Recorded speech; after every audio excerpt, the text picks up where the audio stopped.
గనుడును రక్షకుడునైన యేసు ప్రభుకి చెల్లునుగాక. మరి రాత్రి వేళ ప్రభు నామమును ఆరాధన చేయడానికి చేరి వచ్చిన దైవ ప్రజలైన మీ అందరికీ మన ప్రభువును రక్షకుడునైన యేసు క్రీస్తు నామములో వందనాలు తెలియజేస్తాను. అందరికీ వందనాలు. దేవుని వాక్యాన్ని కొద్ది సమయం ధ్యానించేద్దాం. కీర్తన గ్రంథము 62వ అధ్యాయం మొదటి 2 వచనాలు చదువుకుందాం. కీర్తన గ్రంథము 62వ అధ్యాయం మొదటి 2 వచనాలు చదువుకుందాం. నా ప్రాణము దేవుని నమ్ముకొని మౌనముగా ఉన్నది, ఆయన వలన నాకు రక్షణ కలుగును. ఆయనే నా ఆశ్రయదుర్గము, ఆయనే నా రక్షణకర్త, ఎత్తైన నా కోట ఆయనే, నేను అంతగా కదలింపబడను. చదవబడిన ఈ లేఖన భాగంలో మరి ఇశ్రాయేలీలకు రాజుగా పరిపాలన చేసిన దావీదు అనేటువంటి భక్తుడు మరి ఈ కీర్తన వ్రాస్తున్నాడు. మరి ఆయన మాట్లాడుతున్న మాట ఏమిటనంటే, నా ప్రాణము దేవుని నమ్ముకొని మౌనముగా ఉన్నది అని చెప్పి, అంటే తన ప్రాణాన్ని ఉద్దేశించి దావీదు మాట్లాడుతున్న మాట. ఒక రకంగా తన జీవిత అనుభవములో నుండి అనుభవించిన ఒక సంఘటన మరి చోట జ్ఞాపకం చేస్తున్నాడు. నా ప్రాణము దేవుని నమ్ముకొని మౌనముగా ఉన్నది అని చెప్పి. మౌనంగా ఉండడం అంటే మరి ఏమీ మాట్లాడకుండా, నోరు మెదపకుండా మౌనంగా కూర్చోవడం కాదు. అంటే నిమ్మలంగా ఉంది అని అర్థం, లేక నెమ్మదిగా ప్రశాంతంగా ఉంది అని ఆ వాక్య భాగం యొక్క సారాంశం. ఎప్పుడు నెమ్మదిగా ఉంది అని అంటే దేవునిని నమ్ముకున్నప్పుడు తన ప్రాణము నెమ్మదిగా ఉంది అని, లేక మౌనంగా ఉంది అని వాక్యం తెలియచేస్తుంది. దావీదు భక్తుడు మాట్లాడుతున్న మాట, నా ప్రాణము దేవుని నమ్ముకొని మౌనముగా ఉన్నది అని చెప్పి. అంటే కొంచెం లోతుకు వెళ్ళి ఆలోచన చేస్తే, దేవునిని నమ్ముకున్న వారి జీవితాలు ఓ రకంగా నెమ్మదిగానే ఉంటాయి, నిమ్మలంగానే ఉంటాయి. ఎందుకంటే వారి జీవితాల్లో దేవుడు ఉంటాడు కనుక మరి ఎంతో నెమ్మదిగా, ప్రశాంతంగా, ఏ విధమైన గలిబిలి కలవరాలు లేకుండా, మరి ఎంత ప్రతికూలమైన పరిస్థితులు జీవితంలో కనబడుతున్నా, ఎదురవుతున్నా నెమ్మదిగా బ్రతకడానికి దేవుడు సహాయం చేస్తాడు. అదే మానవుని జీవితంలో దేవుడు లేడనుకోండి, దేవుని ప్రసన్నత, దేవుని సన్నిధి లేదనుకోండి, వారి జీవితాలు అదో రకమైన కలవరాలతో నింపబడతాయి. ఏదో భయము తమను వెంటాడుతున్నట్లుగా అనిపిస్తుంది. మరి మనసంతా గలిబిలితో నింపబడి నెమ్మదిగా ఉండలేరు, ప్రశాంతంగా ఉండలేరు. ఇలాంటి పరిస్థితులను చూసి భయపడేవారు కొందరు దేవుడు వారి జీవితాల్లో లేకపోవడం వలన, సంఘటనలు చూసి భయపడేవారు కొందరు, ఎదుర్కొంటున్న స్థితిగతులను చూసి భయపడేవారు కొందరు. ఇట్లాగున్న ఒక్కొక్కరు ఒక్కో రకమైన గలిబిలితో, కలవరాలతో వారి జీవితాలు నింపబడిపోయి ఉంటాయి. గల కారణం ఏమిటంటే దేవుడు వారి జీవితంలో లేకపోవడం వలన, దేవుని యొక్క సన్నిధి, దేవుని యొక్క ప్రసన్నత లేకపోవడం వలన వారి జీవితాలు కలవరాలతో, గలిబిలితో నింపబడిపోయి ఉంటాయి. అదే దేవుడు ఉన్నాడు అనుకోండి, దేవునిని నమ్ముకున్నారనుకోండి, వారి ప్రాణం ఎట్లాగా ఉంటుందంటే నిమ్మలంగా, అంటే మౌనంగా, ప్రశాంతంగా, నెమ్మదిగా ఉండడానికి దేవుడు సహాయం చేస్తాడు. అందరం ఒకసారి స్తోత్రం చెప్తాం. హల్లెలూయా. కాబట్టి ఈ రాత్రి వేళ ఈ మాటలు వింటున్న మన ఆధ్యాత్మిక జీవితాల్లో కూడా ప్రభువుని నమ్ముకోవడం వలన మనకు కలిగే ఒక ప్రతిఫలం ఏమిటనంటే జీవితాన్ని దేవుడు నెమ్మది పరుస్తాడు, ప్రాణమును దేవుడు నెమ్మది పరుస్తాడు, నిమ్మళత్వంగా బ్రతుకున్నట్లుగా దేవుడు సహాయం చేస్తాడు. మరి దావీదు జీవితంలోనే జరిగిన ఓ సంఘటన మీ జ్ఞాపకానికి తీసుకొని వస్తాను. మరి ప్రారంభ దినాలలో దావీదు రాజుగా ఏర్పాటు చేయబడక ముందు మరి సౌలు రాజుగా పరిపాలన చేస్తూ ఉన్నాడు. సౌలు రాజుగా పరిపాలన చేసినప్పుడు అతని పరిపాలన లేక అతని జీవితం చాలా సజావుగా మరి ఉన్నతంగానే పరిపాలన చేశాడు. కొంతకాలం గడిచిన తర్వాత సౌలు ఏం చేశాడంటే దేవుని మాట వినలేదు. సమూయేలు ప్రవక్త వచ్చి ఒక ఆజ్ఞని చెప్పాడు దేవుని ద్వారా పొందుకొని, దీనిని చెయ్యమని అని అంటే సౌలు ఏం చేశాడంటే చెయ్యలేకపోయాడు. చెయ్యలేకపోవడం వలన మరి మరలా తర్వాత సమూయేలు ప్రవక్త వచ్చి అడిగాడు, అయ్యా ఇదిగో దేవుడు చెప్పిన పని చేశావా అని అంటే చేశాను నాయన అని చెప్పాడు. మరి ఒకవైపున నాకేదో శబ్దం వినబడుతుంది, ఇది ఎక్కడిది అని అంటే అప్పుడు చెబుతాడు, దేవునికి ఏదో బలి అర్పించడానికి ఉపయోగపడతాయని ఆలోచించి దాచిపెట్టాను నాయన అని చెప్పగానే దేవునికి కోపం వచ్చింది. దేవుని ఆత్మతో నింపబడినటువంటి సమూయేలు అంటారు, ఇదిగో నీవు దేవుని మాటను వినలేకపోయావు, దేవుని యొక్క ఆజ్ఞను పాటించలేకపోయావు గనుక నీ రాజ్యమును తీసివేసి నీ పొరుగువాడైన దావీదుకు దేవుడు ఇస్తాడు అని చెప్పి ఆయన చెప్పి వెళ్ళిపోయాడు. ఆ వెంటనే మరి దావీదు మీదకేమో సమూయేలు ప్రవక్త ద్వారా అభిషేకించబడినప్పుడు దేవుని ఆత్మ బలముగా దిగి వచ్చిందట. ఎప్పుడైతే దేవుని మాట వినలేదో సౌలు, దేవుని మాటను ధిక్కరించాడో సౌలు మీద నుండి దేవుని ఆత్మ వెళ్ళిపోయింది. దురాత్మ ఒకటి వచ్చి అతనిని భ్రమ పెడుతోంది. ఏమంటే అతని జీవితం అంతా కలవరాలతో నింపబడింది, భయాందోళనతో నింపబడింది. దేవుడున్నంత వరకు సౌలు యొక్క జీవితంలో ఏ విధమైన భయము లేదు, ఏ విధమైన ద్వేషములు కానీ కక్షలు కానీ కోపములు కానీ లేవు, ప్రశాంతంగానే ఉన్నాడు. ఎప్పుడైతే దేవుని ఆత్మ అతనిని విడిచిపెట్టి వెళ్ళిపోయిందో అతనిని వేరొక ఆత్మ వచ్చి అతనిని భయపెట్టడం, భ్రమ పెట్టడం, ఏమంటే గలిబిలితో నింపడం, కలవరానికి గురి చేయడం, ఈ విధమైన కార్యాలన్నీ కూడా మరి అతని జీవితంలో సంభవిస్తూ ఉన్నాయి. దావీదేమో దేవునిని నమ్ముకోవడం వలన, దేవుని ఆత్మ తన మీద ఉండడం వలన, దేవుని ఆత్మ తనతో పాటు ఉండడం వలన, దేవుని మీద నమ్మకం ఉంచడం వలన దావీదేమో చాలా ప్రశాంతంగా జీవించాడు, నెమ్మదిగా జీవించాడు. దేవునికి స్తోత్రం కలుగునా. హల్లెలూయా. ఇట్లా జరుగుతూ వస్తున్నప్పుడు ఎప్పుడైతే దేవుని ఆత్మ సౌలును విడిచిపెట్టి వెళ్ళిపోయిందో ఇక సౌలు యొక్క మనసులో ఏమి ఏర్పడిందంటే కోపం కలుగుతోంది. ఏమంటే కక్ష పెంచుకుంటున్నాడు, ద్వేషమును పెంచుకుంటున్నాడు. మరి దావీదును ఒక శత్రువుగా భావించి చూస్తూ ఉన్నాడు. అప్పటి వరకు చాలా మిత్రుడిగా చూశాడు, తన ఇంటిలోనే పెట్టుకున్నాడు. కానీ ఎప్పుడైతే దేవుని ఆత్మ సౌలును విడిచిపెట్టి వెళ్ళిపోయిందో ఇదిగో దావీదును మరి శత్రువుగా భావించి తన మీద కక్షను పెంచుకొని తనను సంహరించాలని ప్రయత్నాలు చేస్తున్నాడు. అట్లా ఎన్నో ప్రయత్నాలు చేశాడు. వాడకు వెళ్ళి ప్రతి పట్టణానికి వెళ్ళి ఈ ప్రాంతంలో దావీదు ఉన్నాడా అని విచారించి ఒకవేళ ఉన్నాడు అంటే తన సైన్యాన్ని వెంటబెట్టుకొని ఏదో ఒక రకంగా దావీదును సంహరించాలని ఎన్నో ప్రయత్నాలు చేశాడు. కానీ దేవుడేమో దావీదును కాపాడుతూ వచ్చాడు, భద్రతనిస్తూ వచ్చాడు, క్షేమంనిస్తూ వచ్చాడు. దావీదు కూడా ఏమాత్రం భయపడకుండా నిర్భయంగా, నెమ్మదిగా, నిమ్మళంగా బ్రతికాడు. చివరిగా ఒక సందర్భాన్ని జ్ఞాపకం చేస్తాను.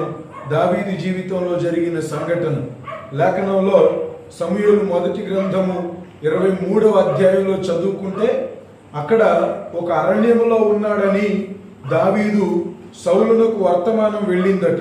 అయ్యా, మీరు వెతుకుతున్నటువంటి దావీదు మా ప్రాంతంలో అరణ్యములో ఉన్నాడు, కాబట్టి మీరు గనుక వస్తే ఆయనను పట్టుకొనవచ్చు. ఆయన మీకు త్వరగా, ఈజీగా, తేలికగా దొరుకుతాడు. మీకు నచ్చినట్లు ఆయన పట్ల మీరు జరిగించవచ్చు అని చెప్పి ఇదిగో దావీదుని గురించి వర్తమానాన్ని ఇదిగో సౌలునకు చేరవేశారు. చేరవేసినప్పుడు దావీదు ఏం చేశాడంటే దేవుని దగ్గరికి వెళ్ళి ప్రార్థన చేశాడు. తండ్రి, ఇదిగో నేను ఇక్కడ అరణ్యంలో ఉన్నానన్న సంగతి ఇదిగో అక్కడ సౌలుకు వినబడింది. అతడు వస్తున్నాడు, మరి నన్ను పట్టుకుంటాడా, నన్ను జయిస్తాడా, నేను ఓడిపోతానా అని చెప్పి దేవుని దగ్గర ప్రార్థన చేశాడు దావీదు. దావీదుకు ఉన్నటువంటి ఒక అద్భుతమైన లక్షణం ఏమిటంటే, మరి ఏ విధమైన సమస్య ఎదురైనా, ఏ విధమైన కష్టము కలిగిన, పాత నిబంధనలో ఏఫోదు అనేటువంటి ఒక పరికరం, ఒక వస్త్రము లాంటిది ధరించుకునేటువంటి వారు. ధరించుకొని దేవుని దగ్గరికి వెళ్ళి ప్రార్థన చేస్తే దేవుడు ఆ వస్త్రం ఎవరైతే ధరించుకుని ప్రార్థన చేశారో వారికి సమాధానం ఇచ్చేటువంటి వాడు. వారు ఏ విధమైన అవసరతలో ఉండి ప్రార్థన చేసినా దేవుడు సమాధానం ఇచ్చేటువంటి వాడు. అంటే పాత నిబంధన కాలంలో దేవునితో మాట్లాడడానికి, లేక దేవుని దగ్గర నుండి సమాధానాన్ని పొందుకోవడానికి ఏఫోదు అనేటువంటి దానిని ఒక వస్త్రముగా లేక ఒక పరికరముగా వారు ఉపయోగించి దేవుని సమీపానికి చేరేటువంటి వారు, దేవుని దగ్గరికి వెళ్ళి మొరపెట్టేవారు, ప్రార్థన చేసేవారు. అట్లా ప్రతి విషయంలో దావీదు కూడా దేవుని దగ్గర విచారణ చేశాడు. ఏఫోదును ధరించుకొని ఏ శ్రమ కలిగినా, ఏ ఇబ్బంది ఏర్పడినా, ఏమంటే ప్రతి విషయంలో దేవుని దగ్గరికి వెళ్ళి ప్రార్థన చేసేవాడు. అన్నట్లుగానే ఇప్పుడు సౌలు వస్తున్నాడన్న సంగతి వినగానే దేవుని దగ్గరికి వెళ్ళి ప్రార్థన చేశాడు. దేవుడు అన్నాడు, నేను నిన్ను అతని చేతికి అప్పగించను అని చెప్పి దేవుడు ప్రమాణం చేశాడు. దేవునికి స్తోత్రం కలుగును. హల్లెలూయా. ఆ సంగతి అట్లా ప్రక్కన పెడితే దావీదు చేతిలో కూడా ఇంచుమించుగా 600 మంది సైన్యం ఉన్నారు. కొంచెం జాగ్రత్తగా ఆలోచించండి. 600 మంది సైన్యం ఉన్నారు దావీదు చేతులు. ఒకవేళ సౌలు వస్తున్నాడు అన్న సంగతి దావీదుకు తెలిసినప్పుడు తన దగ్గర ఉన్నటువంటి ఆ పనివారిని లేక సైనికులను, ఆయుధాలను ఉపయోగించగలిగినటువంటి వారిని చేతబట్టుకొని ఎదురు వెళ్ళి సౌలుతో పోరాటం చేసి సౌలును జయించవచ్చు, ఎదిరించవచ్చు, లేక సౌలు మీద విజయాన్ని చూడవచ్చు. కానీ దావీదు అట్లేమీ భావించాల తన మనసులో. యెహోవా చేత అభిషేకం పొందినవాడు సౌలు, కాబట్టి అతనిని నేనేమీ చేయకూడదు అని చెప్పి ఒక గౌరవప్రదమైన ఆలోచనతో, ఉద్దేశంతో సౌలుకు ఎదురు వెళ్ళలేకపోయాడు దావీదు. వెళ్ళవాలంటే తన దగ్గర కూడా సైన్యం ఉంది, ఆ సైన్యాన్ని తీసుకొని వెళ్ళవచ్చు దావీదు. కానీ ఆ విధమైన ఆలోచన చేయలా. దేవుడున్నాడు నాతో, నేను మౌనంగా, నేను నెమ్మదిగా ఉంటాను, దేవుడు నాకు ఏ హాని కలుగనీయుడు, ఏ అపాయము కలుగనీయుడు అని చెప్పి ఒక నమ్మకంతో, ఒక ఆధారముతో మరి దేవుని నమ్ముకొని దావీదు జీవించాడు. ఆ విధంగా మరి ఆ సైనికులు వచ్చారు. సౌలు యొక్క సైనికులు అరణ్యమంతా జల్లెడ పట్టారంట. అంటే వెదికారు, కనుగొనాలని, పట్టుకోవాలని, ఈడ్చుకొని పోవాలని, లేక సంహరించాలని, తన రాజ్యంలో ఉండకుండా చేయాలని ఇదిగో ఆ అరణ్యమంతా, ఏ ప్రాంతంలో అయితే దావీదు ఉన్నాడని వర్తమానం వెళ్ళిందో ఆయనకి, ఆ అరణ్యమంతా నలుదిక్కుల మరి సైన్యాన్ని మోహరింపచేసి చాలా కట్టుదిట్టమైన భద్రత, అందులో నుండి ఎటు పారిపోకుండా పట్టుకోవడానికి చాలా కట్టుదిట్టమైన భద్రతను ఏర్పాటు చేశారు. కానీ దేవుడు తన మహాకృపను బట్టి దావీదును సౌలు చేతికి కనబడకుండా దేవుడు దావీదును కాపాడినట్లుగా లేఖనంలో మనం చూస్తా ఉన్నాం. దేవునికి స్తోత్రం కలుగును. హల్లెలూయా. అక్కడికి వచ్చిన తర్వాత ప్రతిరోజు వెతికాడంట సౌలు. కనబడతాడేమో, ఎక్కడైనా లోయలో ఉన్నాడేమో, ఎక్కడైనా చెట్ల చాటున దాగుకున్నాడేమో, ఎక్కడైనా కొమ్మల చాటున, లేకపోతే గడ్డి చాటున, దుబ్బుల చాటున దాగుకున్నాడేమో, బండల చాటున ఉన్నాడేమో అని చెప్పి అనుదినము వెతికాడంట. అక్కడ రాయబడిన మాట, అనుదినము దావీదును సౌలు వెతికినను దేవుడు దావీదును సౌలు చేతికి అప్పగించలేదు అని చెప్పి వాక్యంలో వ్రాయబడినటువంటి మాట. దేవునికి స్తోత్రం కలుగును. హల్లెలూయా. ఒకవేళ నేనేమనుకుంటానంటే, దావీదు తనకున్నటువంటి సైన్యాన్ని, 600 మంది సైన్యాన్ని వెంటబెట్టుకుని ఎదురు వెళ్ళగలిగితే ఒక్క సందర్భంలో దావీదు సౌలుని ఈజీగా ఓడించగలడు. ఏమంటే గిద్యోని యొక్క జీవితంలో చూస్తే కేవలం 300 మందితో మాత్రమే శత్రువులను జయించగలిగాడు. వెళ్ళడానికి చాలా వేల మంది ప్రజలు వచ్చారు యుద్ధానికి. కానీ దేవుడు వారందరినీ పరీక్ష చేసి చివరికి 300 మంది మాత్రమే నిలిపి ఆ 300 మంది చేత గిద్యోనుకు అద్భుతమైన విజయాన్ని మిద్యానీయుల మీద దేవుడు కలుగు చేశాడు. అట్లా గిద్యోను కంటే ఎక్కువ సైన్యం ఉంది దావీదుకు. 600 మంది ప్రజలు ఉన్నారు. ఈ 600 మందిని వెంట పెట్టుకుని వెళ్ళొచ్చు దావీదు. సౌలుకి ఎదురు వెళ్ళి అతని మీద యుద్ధాన్ని ప్రకటించి అతనిని ఓడించగలిగిన సామర్థ్యం ఉంది దావీదుకు. కానీ తనతో పాటు ఉన్నటువంటి మనుషుల మీద ఆధారపడకుండా, మనుషులను నమ్ముకొనకుండా దేవునిని మాత్రమే నమ్ముకున్నాడు అనేది ఈ లేఖనం పక్షాన్ని నేను మాట్లాడుతున్నాను. 62వ అధ్యాయం 1వ వచనంలో వ్రాయబడినట్లుగా నా ప్రాణము దేవుని నమ్ముకొని మౌనముగా ఉన్నది. ఒకసారి చూడండి సమూయేలు మొదటి గ్రంథము, దైవ గ్రంథంలో సమూయేలు మొదటి గ్రంథము 23వ అధ్యాయంలో ఈ మాట వ్రాయబడి ఉంటుంది. దావీదుకున్నటువంటి సైన్యము, అట్లాగే దావీదు దేవుని దగ్గర చేసిన ప్రార్థన, సౌలు కూడా అనుదినము అక్కడ దేవునిని వెతికినట్లుగా లేఖనంలో చూస్తాం మనం. చూడండి 23వ అధ్యాయం దైవ గ్రంథంలో 23వ అధ్యాయం 13వ వచనం. అంతటా దావీదును దాదాపు 600 మంది అయిన అతని జనులను, ఎంతమంది ఉన్నారంటే దావీదుతో పాటు 600 మంది జనులు, వీళ్ళందరినీ దేవుడు సౌలు కంటికి కనబడకుండా కాపాడాడు. ఎంత ప్రేమ కలిగినటువంటి దేవుడు!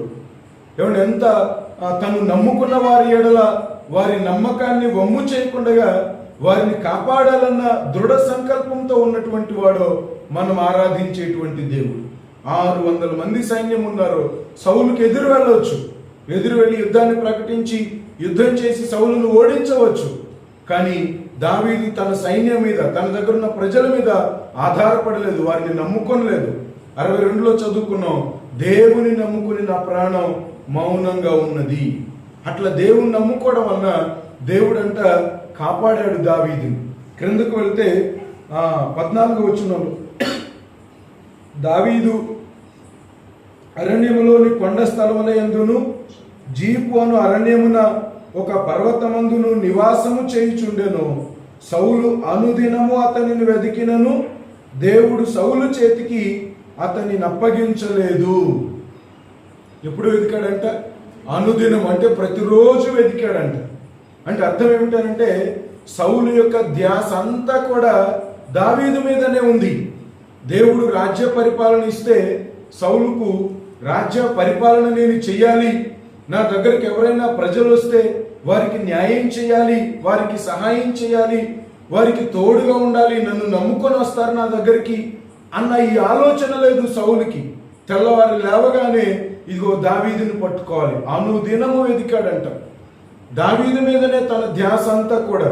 ఎక్కడున్నాడు, ఏ ప్రాంతంలో ఉన్నాడు, ఏ అరణ్యంలో ఉన్నాడు, ఏ గృహంలో ఉన్నాడు, ఎక్కడ దాక్కున్నాడు అని చెప్పి సౌలు యొక్క ధ్యాస అంతా కూడా రాజ్య పరిపాలన మీద లేదు కానీ ఇదిగో దావీదు మీదనే తన ధ్యాస అంతా. దావీదు యొక్క ధ్యాస ఏమో దేవుని మీద ఉన్నది. తన ప్రాణము దేవుని నమ్ముకొని మౌనంగా ఉన్నది. సౌలు యొక్క ధ్యాస దావీదు మీద ఉంటే దావీదు యొక్క ధ్యాస ఏమో దేవుని మీద ఉన్నది. గనుకనే దేవుడు ఏం చేశాడంటే 62వ అధ్యాయం 1వ వచనంలో 2వ లైన్లో రాస్తారు, ఆయన వలననే నాకు రక్షణ కలుగును. ఆయన అంటే దేవుడు. ఇప్పుడు దేవుని ద్వారా దావీదుకి ఏం కలిగిందంటే ఒక భద్రత కలిగింది, రక్షణ కలిగింది, ఏమంటే క్షేమము కలిగింది, ఏమంటే దేవుడు మేలును కలుగు చేశాడు. తన జీవితంలో, తన వ్యక్తిగత జీవితంలో, తనతో పాటు ఉన్నటువంటి ప్రజలందరి జీవితాలలో, లేక తన కుటుంబ జీవితంలో దేవుడు ఒక భద్రత, ఒక క్షేమము, ఒక రక్షణ కలుగు చేసినట్లుగా లేఖనంలో మనం చూస్తున్నాం. కనుక ఈ రాత్రి వేళ ఈ మాటలు ఆలకిస్తున్నప్పుడు దేవుని బిడ్డలారా, మన ప్రాణం కూడా దేవునిని నమ్ముకుంటే, దేవుని మీద ఆధారపడితే, ప్రభువునందు విశ్వసించితే, ప్రభువునందు విశ్వాసం ఉంచితే దేవుడు మన జీవితాల్లో కూడా ఇదిగో రక్షణను కలుగు చేస్తాడు.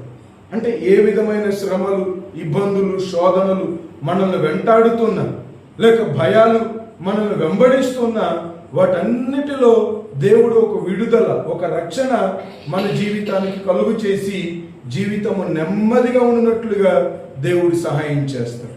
నిమ్మళంగా ఉన్నట్లుగా దేవుడు కృప అనుగ్రహిస్తాడు. కాబట్టి ఏం చేయాలంటే మన ప్రాణము దేవునిని నమ్ముకోవాలి, దేవుని మీద ఆధారపడాలి, దేవునిని విశ్వసించాలి. దేవుని యందు విశ్వాసం ఉంచినప్పుడు మన ప్రాణాలు నెమ్మదిగా ఉంటాయని లేఖనం తెలియచేస్తుంది. నిమ్మళంగా దేవుడు ఉంచుతాడు.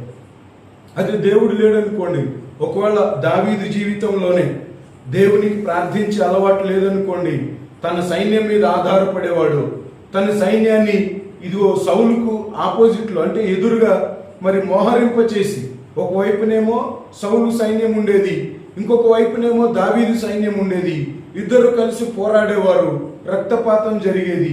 ఇరువైపులా ప్రజలు హతులైపోయేటువంటి వారు, చనిపోయేటువంటి వారు, ఒకరినొకరు దాడి చేసుకొని ప్రాణాలు కోల్పోయేటువంటివి.